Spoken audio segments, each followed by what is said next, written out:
The Gold Coast sand bypass system has been keeping the seaway open to boaties for the past 32 years. The pumping system was the first of its kind when it began operating in the mid-1980s and will open to curious locals later this month.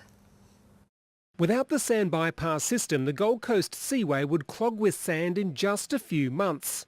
It lets us, without dredging the seaway, keep the seaway open safely for craft. It was built in the mid-80s and opened by then Premier Sir Joh Bjelke-Petersen. At the time, it was one of Australia's largest infrastructure projects. I understand that in dollars in the day it was around about the $50 million mark, so it's a lot of money in 1986. Russell Radcliffe has been maintaining the pumps since the system began operating. After 32 years, it sort of comes as second nature now. There are 10 pumps buried under the jetty.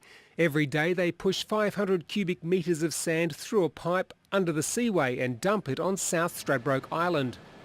The system also vacuums the ocean floor. We've found wallets and things where people have lost them down at Burleigh Heads, some 20 kilometres to the south, and we've got them 3 weeks later. The pumps operate during off-peak electricity periods, but it still costs around $500,000 a year to run the system. But that could soon change with solar panels being installed to help reduce the bill.